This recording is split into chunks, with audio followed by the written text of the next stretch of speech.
Very good evening everyone. बच्चों, इस video में अंदर हम डिस्कस करने वाले हैं आप सभी के साथ चैप्टर नंबर 1, 2 एंड 3 के बेटा MCQs from your ICS study material. बच्चे ध्यान देंगे सभी बच्चे। बेटा सबसे पहले आपके पास आ गया इंट्रोडक्शन टू काउंटिंग स्टैंडर्ड, आपका बेटा चैप्टर नंबर 1 के एमसीक्यूज। पहला MCQ, counting standard for the non corporate entities in India are issued by. बेटा जो नॉन कॉर्पोरेट एंटिटीज होते हैं उनके लिए कौन इशू करके चलता है अकाउंटिंग स्टैंडर्ड? आईसीआई। अगर यही सवाल आ जाता कॉर्पोरेट एंटिटीज के लिए, तो कॉर्पोरेट एंटिटीज के लिए कैसे इशू होते हैं? एमसीए इशू करके चलता है बेटा इन कंसल्टेशन विद नेफ्रा। ठीक है, तो आपका बेटा इस क्वेश्चन का आंसर जो है वो क्या होना चाहिए? सर इस क्वेश्चन का आंसर हमारा होना चाहिए ICI, that is option number C. बेटा next, accounting standard harmonise the accounting policies and eliminate the non comparability. बिल्कुल सही, नॉन कंपेरेबिलिटी जो है एलिमिनेट होती है। इंप्रूव द रिलायबिलिटी, अगेन ये भी बिल्कुल ठीक है, रिलायबिलिटी इंप्रूव होती है। Manipulate the data for the management, नहीं सर मैनिपुलेशन वाला नहीं है पॉइंट। तो दोनों ए और बी करेक्ट है, तो बेटा option should be option number again C. बेटा नेक्स्ट है, it is essential to standardise the accounting principles and policies in order to ensure. बेटा अकाउंटिंग प्रिंसिपल्स और पॉलिसीज स्टैंडर्डाइज होना क्यों जरूरी है? ताकि ट्रांसपेरेंसी रहे, कंसिस्टेंसी रहे, कंपेरेबिलिटी रहे। तो तीनों ऑप्शन है बेटा ऑल ऑफ द अबव आ जाएगा। अगला, which committee is responsible for approval of the accounting standards and their modification for the purpose of applicability to companies. ध्यान से क्वेश्चन को पढ़ लेना, कंपनीज के बारे में पूछा है। अगर कंपनीज के बारे में पूछा है, क्या आने वाला है? एमसीए। ठीक है, देन बच्चे आपका क्या आ जाएगा? Global standard facilitate. अच्छा, ग्लोबल स्टैंडर्ड्स अगर होते हैं बेटा, क्या फैसिलिटेट करके ना? एक तो सर कंपेरेबिलिटी होगी, दूसरा ग्लोबल इन्वेस्टमेंट आएगी तो cross border flow of money will be there, uniformity transparency will be there. तो तीनों ही है करेक्ट है, तो ऑप्शन नंबर कौन सा हो गया बेटा? Option number D. बेटा नेक्स्ट आ गया आपका चैप्टर नंबर 2। चैप्टर नंबर 2 की अगर हम बात करके चले, फ्रेमवर्क। फ्रेमवर्क के अंदर पहला कंसेप्ट, उसने कि पहला क्वेश्चन आपसे क्या पूछा है? Going concern concept assumes that. Going concern concept क्या कहता है? That business will continue for the foreseeable future.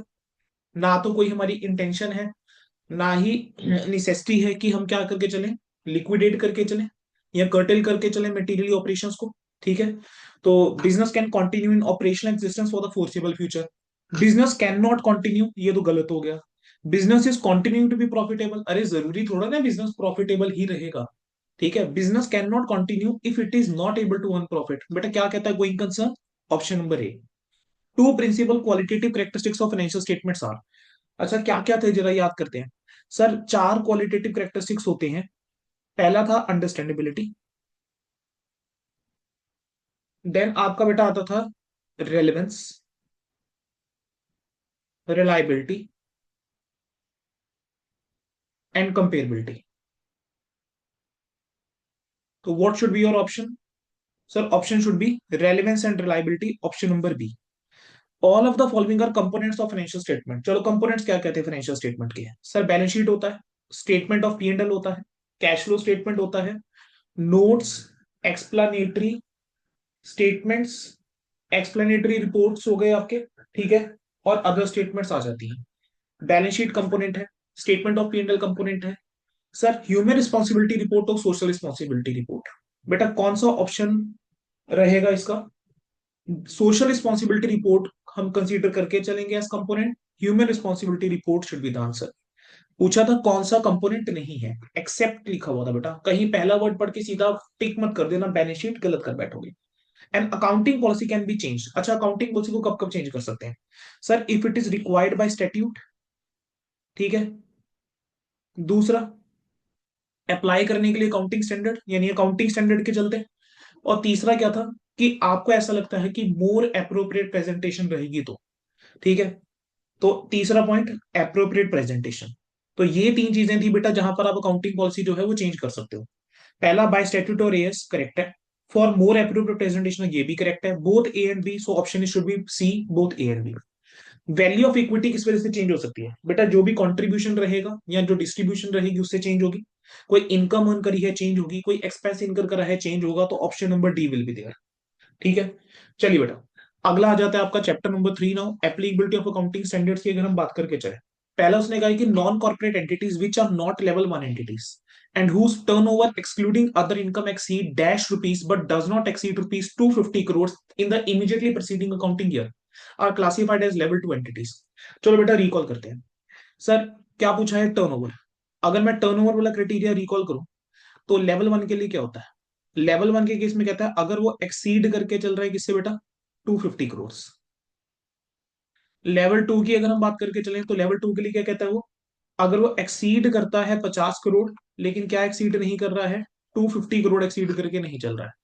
ठीक है, लेवल थ्री की बात करके चलें तो क्या था, 10 करोड़ से ज्यादा है but does not exceed 50 crore. अब चेक कर लेते हैं, हमसे यह पूछा था। और लेवल फोर क्या होता था, डेफिनेटली बेटा जो लेवल वन टू थ्री नहीं है तो 10 करोड़ तक का। तो बेटा यहां पर पूछा था कि exceed dash crore but does not exceed 250 crore, तो option will be option number C, 50 crore. The following accounting standard is not applicable to the non corporate entities falling in level two entity.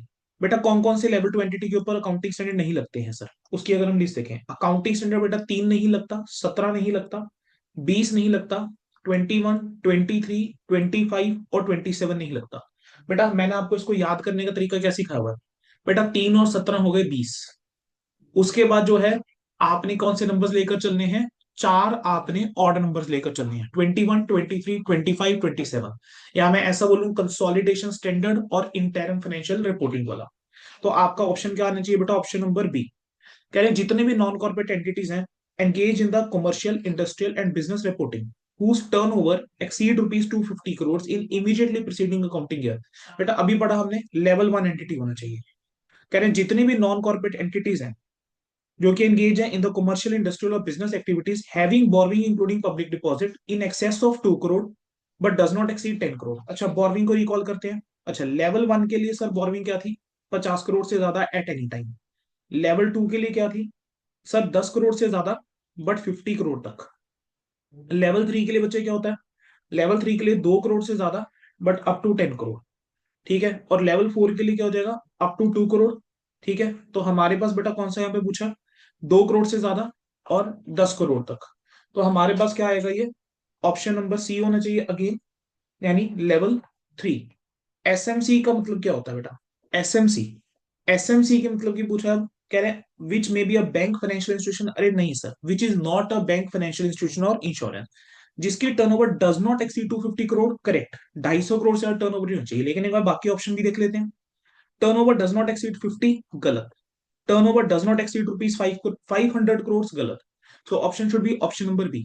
तो बेटा we have covered MCQs from your ICS study material for chapter 1 to 3 in this video.